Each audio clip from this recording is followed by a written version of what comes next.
আমার বাড়ি সেই ভারত এবং বাংলাদেশের একদম শেষ সীমায়, ভারত এবং বাংলাদেশের একদম 0 পয়েন্ট যে পিলার যেগুলো আছে সেখানেই আমার বাড়ি।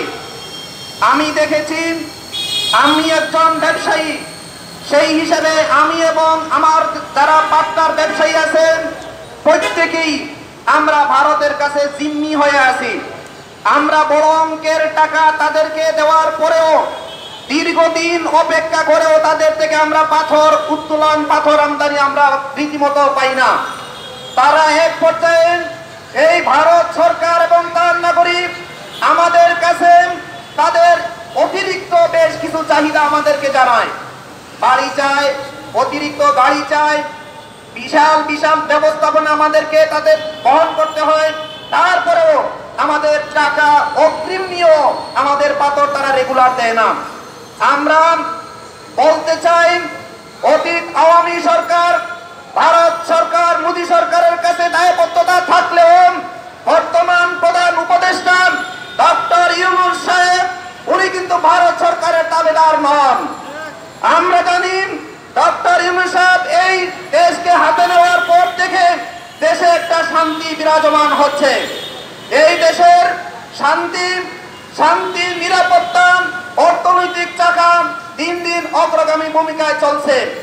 আমরা ডক্টর ইউনূস সাহেবকে বলতে চাই, আপনি সিলেটের দিকে নজর দিন। সারা দেশের মানুষ স্বাধীনতার আবহাওয়া গ্রহণ করতে পারলেও সিলেটের মানুষ এখনো স্বাধীন হইতে পারে নাই। কারণ সিলেটের মানুষ এখনো পর্যন্ত ভারত থেকে পাথর নিলে পরে তাদের সংসারে দুমুঠো ভাত এবং চাউলের ব্যবস্থাপনা হয়, তাও আনরেগুলার। সিলেটে প্রায় 50,000 শ্রমিক না খেয়ে অনাহারে অর্ধাহারে তাদের জীবন যাপন করছে। হাজার হাজার স্টোন ক্রাশার মালিকরা ব্যাংক ঋণ খেলাপি হওয়ার কারণে বাড়ি করে তারা ঠিক মতো থাকতে পারছে না। তাদের অবস্থান দেখলে আজ থেকে 5 বছর আগে তাদের ছিল আলিশান অবস্থা, তাদের অবস্থা ছিল বিশাল বিলাসবহুল, তারা ছিল দেশীয় পাথরের উপরে ইনকাম নির্ভরশীল। কিন্তু বাংলাদেশ তখনকার এই আওয়ামী সরকার ভারত সরকারের কাছে দায়বদ্ধ হয়ে যাওয়ার কারণে এবং সিস্টেমে বাংলাদেশের উন্নত মানের পাথর উত্তোলন বন্ধ করে দিয়ে ভারতের পচা পাথর দিয়ে এই দেশের বিল্ডিং এবং নির্মাণ কাজ হয়ে যাচ্ছে। আমরা বলতে চাই, উন্নত মানের পাথরকে পরিবেশের দোহাই দিয়ে উন্নত মানের পাথরকে উঠানো বন্ধ রেখে এবং ন্যূনতম পর্যায়ের নিম্নমানের পাথর আমদানি করার এর কোনো অর্থ রাখে না। বাংলাদেশের রিজার্ভ ফান্ড এ সংকট, বাংলাদেশ দিন দিন তার ঋণের পরিমাণ তার বৃদ্ধি পাচ্ছে।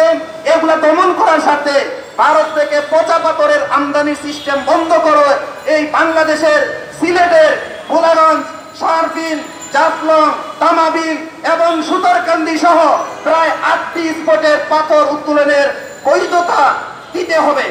ডক্টর ইউনূস সাহেবকে আমরা বলতে চাই, সিলেটের মানুষকে স্বাধীন করুন। সিলেটের মানুষ এখনো পর্যন্ত আপনার নাগরিক হওয়া সত্ত্বেও তারা পরাধীনতার শিকার হয়ে আছে। সিলেটের বেশ কিছু নাগরিকের ফ্যামিলির অবস্থা দেখলে পরে বোঝা যায় যে তাদের করুণ পরিণতি হয়ে চলছে। এই জন্য ডক্টর ইউনূস সাহেবকে বলবো, আপনি অনতি বিলম্বে আমাদের এই পাথর কোয়ারিকে সচল করে দিয়ে দেশের অর্থনীতি চাকা, দেশের রিজার্ভ ফান্ডকে সমৃদ্ধি করার জন্য আপনার দৃষ্টি কামনা করছি। সংগ্রামী তৌহিদি জনতা, এই পর্যায়ে বক্তব্য